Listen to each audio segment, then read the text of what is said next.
Saint-Paul-sur-Ternoise accueille depuis plusieurs années le Rallye du Ternois, la seule épreuve de la Ligue des Hauts-de-France inscrite au championnat de France de 2e division. Mais une fois encore, les principaux concurrents de ce championnat ont boudé la Manche nordiste.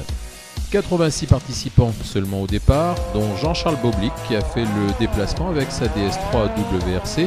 Face à lui, le régional Vincent Christian essaiera de lui tenir tête avec sa Fiesta WRC et visera la plus haute marche du podium. Pour la 3e place, la bagarre sera rude entre Victorien Heninck, Olivier Ducrot, Franck Pavie ou Raoul Lacroix, en pleine forme après sa performance du rallye du Marcanterre. Vendredi soir, début des hostilités avec le passage traditionnel sur le circuit de Croix-en-Ternois. Après les 3 premières épreuves de vitesse de cette courte étape, c'est Jean-Charles Boblic qui, sans surprise, pointe en tête, mais avec déjà 43 secondes d'avance sur Vincent Christian. 3e, Victorien Heninck, qui n'est qu'à 3 secondes de la Fiesta. La lutte pour la 2e place promet d'être animée tout au long du week-end. Raoul Lacroix continue de progresser avec sa Clio depuis le début de l'année. Avec une 4e place provisoire, il devance Franck Pavie, le leader du groupe R. Le rallye VHC est logiquement dominé par la Porsche de Laurent Bayard, sans véritable adversaire. La victoire s'ouvre à lui, Stéphane Sellier est second avec sa cadette, devant les 2 Alpines de Bruno Évrard et Philippe Flamand. Samedi matin, départ de la 2e étape, Jean-Charles Boblic continue sa virée en tête, ses poursuivants sont loin.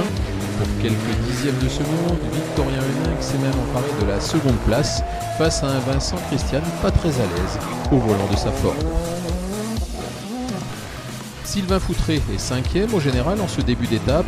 Franck Pavie, Olivier Beau et Jérôme Pesan ne sont qu'à quelques secondes. Rien n'est joué. Ce début d'étape a été fatal à plusieurs concurrents qui ont dû renoncer. Les 2 leaders du groupe F2000, Raoul Lacroix et Francis Legrand, ne sont plus là. C'est Jérémy Ducrot à la 11e place qui s'empare de ce groupe. Antoine Den, avec sa Twingo R2, est en tête de la classe R2. En VHC, Laurent Bayard continue son cavalier seul.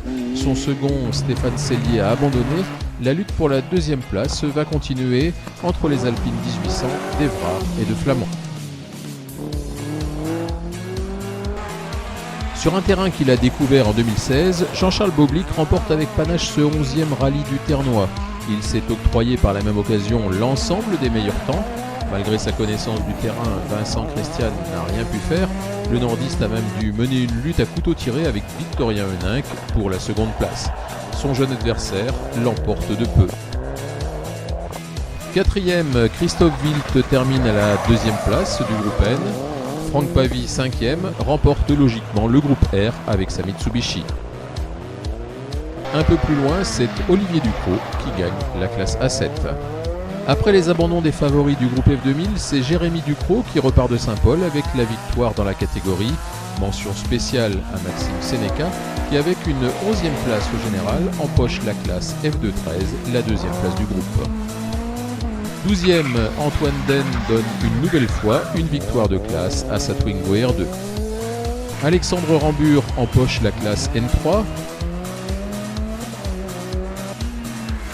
David Denis est le vainqueur de la classe FA7 et Dimitri Laroche celui de la A6K. Julien Flao gagne avec sa Citroën Saxo la coupe FA6. Olivier Pierquin continue d'engranger les points de la classe FA5K en vue de la finale 2017. Jean Mambeau prend la classe FN2, Maxence Crépel la F212, Frédéric Cousin remporte la FN1 avec sa Citroën Agix GTI et Romain Pavie repart du podium avec la victoire en catégorie R1. Du côté des VHC, Laurent Bayard, vainqueur facile, n'a pas démérité pour autant. Il a remporté toutes les épreuves de vitesse et c'est finalement Philippe Flamand qui sort vainqueur du duel entre les 2 Alpines pour la 2e place. Bruno Évrard monte sur la dernière marche du podium.